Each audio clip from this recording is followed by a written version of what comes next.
Assalamualaikum warahmatullahi wabarakatuh. Kita lanjutkan ke bagian soal review dari PTIA semester 3. Baik, langsung saja. Di sini ada soal. Oke, ada kode. Jika user menginputkan nilai 4 dan 8 untuk variabel, maka dari program nilai dari variabel A dan B berturut-turut. Oke, berarti A-nya 4, B-nya 8. Jika 4 kurang dari 8, benar ya, true. Masuk ke kondisi ini. 4 tambah 4 itu 8, 8 ditambah 8, 16, A-nya 16, B-nya 8 tambah 8 itu 16, 16 ditambah 16, 32. Jadi di sini nanti A-nya 16 dan B-nya 32. Kita buktikan menggunakan kode. Di sini saya punya A-nya 4, B-nya 8, lalu if A kurang dari B, if A kurang dari B, maka A sama dengan A plus A sama dengan A plus B sama dengan B plus B sama dengan A plus B. Lalu print A, B. Nah, benar ya jawaban saya. Berarti A-nya 16 dan B-nya 32. Oke, lanjut ke soal berikutnya. Output dari algoritma ini. Oke, diberikan nilainya X-nya 100. Jika 100 modulo 10 sama dengan 0, benar ya, true. Tampilkan 1. Nah, di sini ada pemisahan lagi. Jika 100 dibagi 100 sama dengan 1, tampilkan 2. Jika tidak, tampilkan 3. Dan jika tidak ini semua, kalau ini false, berarti tampilkan 4. Nah, berarti ini jawabannya 1 sama 2 ya. Karena dia modulo 100 modulo 10 itu 0 benar, maka dia ambilkan 1. Dan 100 dibagi 100 sama dengan 1 ya, ini true, dia mengambilkan 2. Kita uji di program kita. X-nya diberikan 100, lalu di sini ada if 100 modulo 10 sama dengan 0, print 1. Lalu di sini ada pemisahan lagi. Jika X dibagi 100 sama dengan 1, print 2. Jika tidak, print 3. Jika tidak, print 4. Oke, tebakan saya jawabannya 1 sama 2 ini. Oh, bener ya, 1 sama 2. Baik, kita lanjutkan ke soal nomor 3. Nah, ini kita diberi datanya yaitu tentang flowchart atau diagram alir. Berapakah nilai yang ditampilkan oleh program jika X-nya bernilai 256? Baik, cara mengerjakan seperti ini kita urutkan dulu. Dia mulai dari sini start, lalu dia menginisiasi X-nya 256 masuk ke sistem. Nah, di sini ada operasi logika. Apakah X-nya kurang dari minus 150? Apakah 256 kurang dari minus 150? Tentu tidak ya, harusnya lebih dari. Dia false. Lalu di sini apakah X lebih dari 150? Benar ya, true. Karena 256 lebih dari 150. False atau true? Kalau ada operasi atau or, berarti true ya nilainya. Dia masuk ke sini, integer 8 X. Nah, berarti kan ini nanti integer 8 dari 256. Berhubung integer 8 itu maksimalnya adalah 127 dan X-nya 256, maka hasilnya nanti pasti dia di sini kan melebihi batas. Nah, dia tidak dituliskan 256, tapi dia dituliskan limit batasnya dari tipe data integer 8, yaitu 127. Dia masuk print dan end. Tebakan saya ini jawabannya 127. Untuk mengujinya, akan saya buka Octave online karena ini menggunakan Octave. Di sini saya menggunakan Python, oke. Kalau kita berikan X-nya sama dengan berapa? 256 ya? 256. Lalu integer dari 8X. Nah, di sini ya, bisa dilihat hasilnya 127. Jadi ini hasilnya 127. Oke, lanjut. Algoritmanya tetap sama, jadi kita lakukan langkah yang sama. Kita cek di sini dulu. Dia masuk min 10 masuk sebagai X. Kita cek di sini apakah minus 10 itu kurang dari minus 150. Salah ya, false. Seharusnya dia lebih dari. Dan apakah X itu lebih dari 150? False juga. Nah, false or false, hasilnya pasti false. Maka dia bukan ke yes, tapi ke no. Ke sini. Nah, di sini ada pengecekan lagi. Apakah minus 10 itu terletak di antara minus 50 dan 50? Ternyata benar ya, terletak. Maka dia masuk ke yes, dan dia ngeprint X-nya. Nah, sementara X-nya minus 10, jadi di sini jawabannya minus 10. Ya, nomor 4, jawabannya minus 10. Oke, nomor 5. Berapakah nilai A, B, C, dan D agar keluaran dari program adalah kondisi terpenuhi? Mari kita lihat algoritmanya. Jika A lebih dari atau sama dengan 3, dan B lebih dari atau sama dengan 3, atau C kurang dari 4, dan oke, kita paling aman, berhubung di sini kita belum dapat polanya, kita cek satu-satu dulu ya, mulai dari A. Oke, kita cek mulai dari yang dalam kurung OR ini. B-nya dia true, C-nya false, true or false dia true, lalu D-nya dia true, lalu oke, ini false, jadi dia false ya. Nah, karena yang diminta kondisi terpenuhi, kita harus mencari kondisi ketiga-tiga ini yang true. Nah, sekarang kita dapat polanya. Yang A itu pasti harus 3, minimal harus 3. Berarti opsi A sama E salah ya. Kita lihat opsi B, C, D. Nah, sementara nilai do itu dia maksimal harus 5. Nah, di sini masuk semua. Kalau kita masukkan 2 itu terus semua. Oke, berarti kita tinggal lihat yang ini. Yang B itu dia minimal harus 3, dan yang C itu dia maksimal 4, tapi dia nggak boleh 4. Yang C, oke, opsi C salah ya. Sorry. Oke, yang B berarti 2 dia true. Oh, bentar. Yang B salah karena kalau B-nya 2 dimasukin ke sini dia false. Ya, 2 tidak lebih dari 3. Lalu jika C-nya dimasukin ke sini dia false juga. Terus yang C, kalau 2 dimasukin sini dia juga false. Nah, yang benar yang do. Kita cek ya. True, kalau B-nya dimasukin sini true, kalau C-nya dimasukin sini false, gak ada masalah karena true or false jadinya true. Kalau di sini dia true. Oke, jadi nomor 5 itu jawabannya yang do. Nomor 6, apa output yang tampil di layar jika A sama dengan 0? Jika A sama dengan 0. Oke, ini pakai operasi switch. Jadi jika inputnya 0, nah kita tinggal lihat aja case-nya. Di sini case-nya ada yang 0 nggak? Nggak ada yang 0 kan? Makanya dia nggak ada yang mengeksekusi case 0.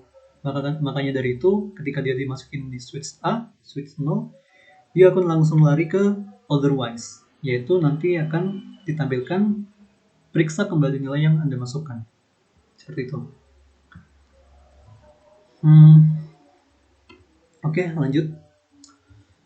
Dari beberapa nilai input berikut, manakah yang akan menghasilkan output false? Oke, berarti kita harus fokus ke sini ya. Nah, dia akan menghasilkan output false jika kondisi dalam if ini terpenuhi atau bernilai true. Baik, di sini ada A modulo B sama dengan 0, artinya B dapat membagi A dan negasi A kurang dari B. Oke, ini artinya A lebih besar dari B ya, karena negasi kan berkebalikan. Kita cek satu-satu, kita belum nemu polanya. Yang pertama dari yang A. Jika 3 dimasukin ke sini, 3 modulo 4. Nah, 3 modulo 4 kan 3. 3 tidak sama dengan 0, artinya dia di sini false. Lalu 3 kurang, nah ini 3 kan seharusnya kurang dari 4, dia true, tapi berhubung ada negasi dia false. False or false, hasilnya false. Maka yang A itu nanti akan menampilkan output true. Nah, di sini kita bisa lihat polanya ya. Selama A dan B itu lebih besar B daripada A, maka dia pasti hasilnya true. Sementara yang kita inginkan false kan. Kita tinggal eliminasi dari jawabannya aja. Yang opsi A-nya lebih kecil dari B, oke ini jelas salah. Yang opsi B, A-nya lebih kecil dari B, ini jelas salah. Yang opsi C salah, yang opsi E salah. Nah, kita dapat nilainya yang opsi D. Jadi, selama A-nya lebih besar dari B, maka pasti hasilnya nanti false, atau menampilkan false. Jawabannya yang D. Oke, nomor 8. Jika input A sama dengan 10, B sama dengan minus 5, C 7, maka output program di layar. Wow. Kompleks juga ini ya. Oke. Kita cek dulu di sini. 10 lebih dari 0, true. B lebih dari 0, false. Jadi, true dan false akan menghasilkan false. Dia langsung lari ke else. Nah, di sini C-nya tidak sama dengan 0, true ya. Maka dia mengeksekusi di sini A sama dengan B minus C, berarti A-nya minus 5 minus 7 atau minus 12. Sementara B-nya 2 kali A atau 2 kali minus 12. B-nya minus 24. Nah, jadi di sini jawabannya adalah A-nya sama dengan minus 12 dan B-nya sama dengan minus 24. Masih gampang. Oke, nomor 9. Apakah ini algoritma yang sama? Kita cek. Ternyata sama ya. Oh, ternyata sama. Baik, kita cek dari sini. 10 lebih dari 0 true, B-nya lebih dari 0 true dan true, dia mengeksekusi yang ini. Nah, kita lihat lagi, C-nya tidak sama dengan 0. Nah, tapi di sini C-nya sama dengan 0. Artinya keadaan ini false ya. Kalau keadaan ini false, kita nggak usah eksekusi yang ini, tapi langsung loncat ke else. C sama dengan A plus B, berarti C sama dengan 18, A sama dengan C. Berarti A sama dengan 18. Berarti output program di layar A-nya 18, B-nya 18, C-nya tetap 0. Oke, berarti A18, B18, C-nya 0. Kalau ini tadi berapa tadi ini ya? Ini C-nya minus 12, A-nya minus 2. Sorry. Oh iya, C-nya A-nya minus 12, B-nya minus 24 dan C-nya tetap 7 karena C-nya tidak ada perubahan nilai. Oke, nomor 10. Berdasarkan tipe datanya, banyaknya jenis variabel yang terdapat pada program di atas. Tipe data ya. Oke. Di sini ada beberapa tipe data sih kalau menurut saya. Gaji pokok dia pasti saya nggak tahu ya berapa range tipe datanya, tapi pasti dia satu di sini. Nama karena dia nggak pakai angka, dia pakai kata-kata, berarti dia pakai tipe data string. Menu 1 sampai 4 ya. Jadi ini tipe datanya pasti agak kecilan. Lembur, lama lembur. Kalau menurut saya ini ada satu untuk string. Nah, kalau menurut saya ini ada 3 tipe data. Yang pertama string, yang kedua saya nggak tahu pasti, tapi ada 3 karena yang satu range-nya paling banyak di sini, dan yang satu string, dan yang satu dia hanya menginputkan angka yang 1 sampai 4. Lama jam lembur mungkin 1 sampai 24 ya, karena jam kan maksimal 24 jam. Jadi ada 3 tipe data yang berbeda. Oke. Nomor 11. Jika seorang pegawai mempunyai gaji pokok Rp 500.000 per jam, lembur selama 50 jam dan menu yang dipilih adalah 4. Maka option didapat. Nah, dia pakai switch di sini karena menunya yang dipilih 4, maka kita langsung aja masuk ke case 4. Gaji bersih sama dengan gaji pokok plus 5.000 kali jam lembur. Oke, gaji pokoknya dia 500.000 ya. Berarti 500.000 ditambah 5.000 kali jam lembur 50 jam. Oke, berarti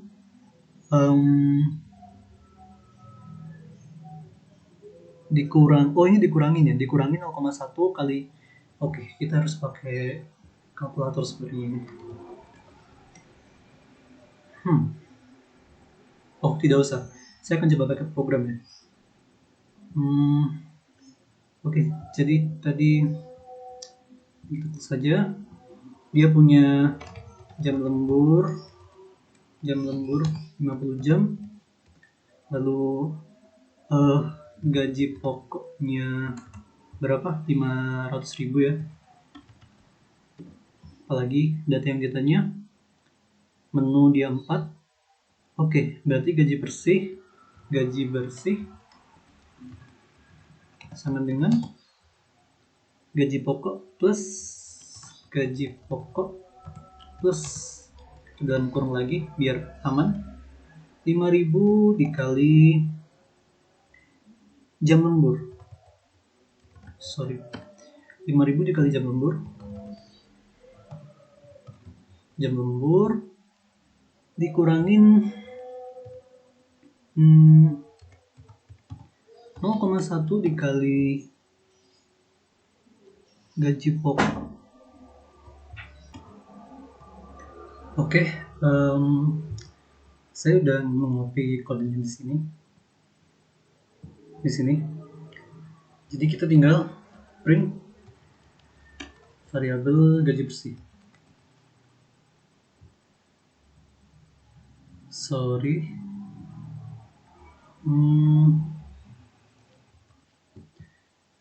di sini harusnya saya pakai integer. Sini saya pakai integer juga.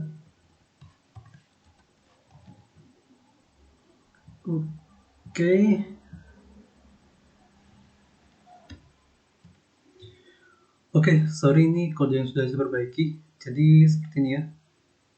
Dalam case 4 di sini saya telah copy perintahnya ke Python.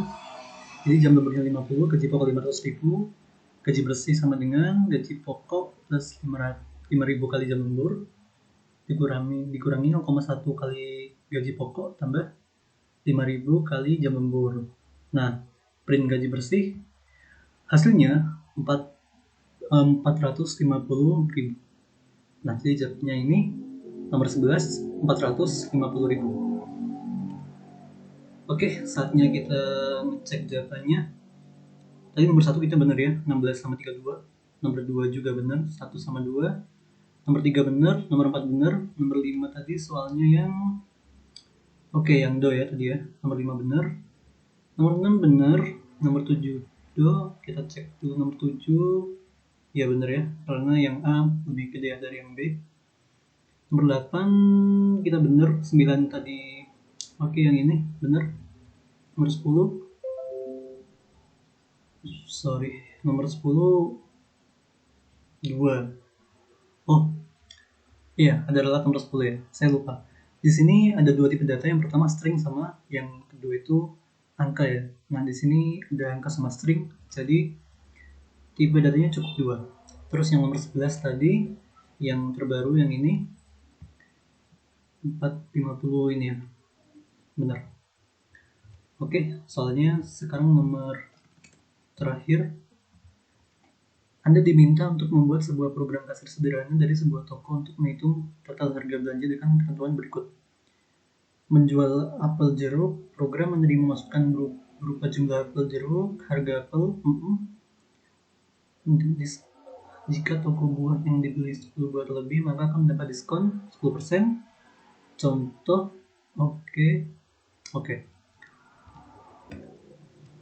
Oke, berarti kita langsung saja membuat programnya ya. Nah, berarti kita kan ini ada jeruk sama apel. Jeruk input masukkan jumlah jeruk yang ingin dibeli, lalu ada apel, integer input juga, masukkan jumlah apel yang ingin dibeli. Oke, berarti kita bikin variabel lagi, harga normal. Jadi untuk jeruk 4000 dan apel 5000. 4000 dikali jeruk ya 4000 ya. Iya. Ditambah 5000 dikali apel. Lalu ada harga harga setelah diskon. Nah, berarti harga setelah diskon itu harga normal dikurangi, berhubung dia diskonnya 10% ya, berarti 0,1 dikali harga normal.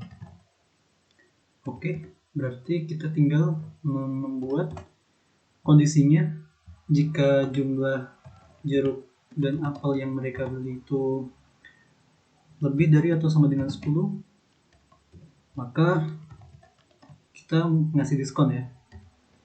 Total biaya belanja Anda sebesar RP. Berarti ini harga setelah diskon. Nah, kalau dia belinya sorry ini enggak rapi. Oke, kalau dia belinya di kurang dari 10, berarti kita nggak kasih diskon. Jadi total biaya belanja Anda sebesar RP.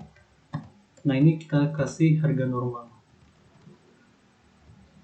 Oke, coba kita run. Katakan jeruknya 5, lalu 5, 10 ya, harusnya ini ada diskon. Ups. Nah, ini kurang N ya. Sorry. 5. Oke, 40.500 ya. Dia ada diskon ya. Lalu kalau misal saya belinya kurang dari 10, misal ini 7, terus ini 2, kan 9 ya, kurang dari 10. Nah, dia tidak ada diskon. Oke, clear. Baik, terima kasih atas video waktunya untuk menonton. Kalau ada salah, tolong cantumkan di komentar agar saya segera perbaiki. Wassalamualaikum warahmatullahi wabarakatuh. Dadah.